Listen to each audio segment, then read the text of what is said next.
Hi, it's me again with Corel Draw tips and tricks. Kind of like a folded ribbon. And I did it two different ways. I put the darkness on this side, and on this one, I put the darkness on the outside.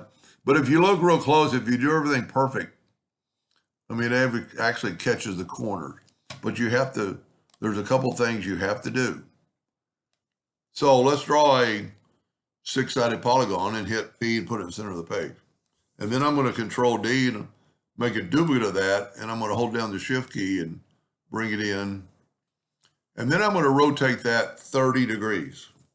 Now I want a line across there for a couple of reasons. I want it from here to here. I'm going to take the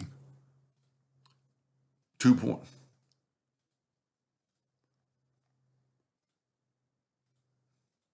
I'm going to take the 2-point line and go from that node to that node. Now I can't just move this, but if I hold down the Shift key, I can shrink it and it'll snap if you have Snap to on. Now we want another line. We're going to take a 2-point line, and that's why it's going to be perfect, is because that's basically a straight continuous line. Now we want another line holding down the Control button, and I made it extra long for a reason.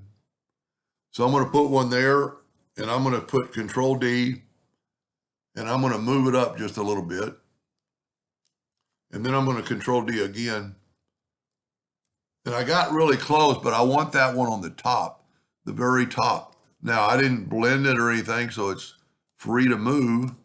So I'm going to take that one and just move it up to that top. Now, the reason I made these long, if I hold down the Alt key, I can select all 12 of those lines. I'm going to go to Windows, Dockers, and Align and Distribute. And pretty much you can pick any one of these. And see, now it all blended where I've got one at the bottom, one at the top equally. I'm going to group this together, Control G. And you'll see why in just a second. I'm going to use that blue again, or that turquoise. I actually like it. But you want to, if you didn't put enough lines, then you don't have it from top to top. And you want it from top to top to make it look perfect. We're going to grab that and just move it out of the way. I'm going to group this together, Control G. I'm going to move that out of the way a little bit more. Then I'm going to take it and I'm going to put a little interactive fill tool. Then I'm going to put darkness. I don't want too much. I think that's probably about maybe a little bit darker. All right.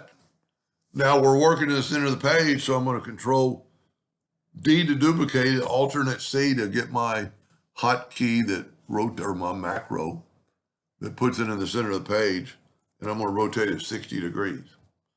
And by doing this, let's put the black box on top of it.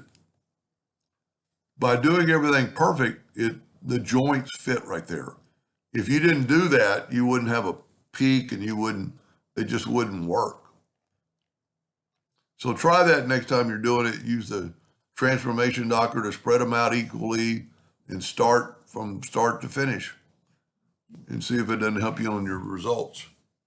Anyway, I hope that helped. Thank you for watching.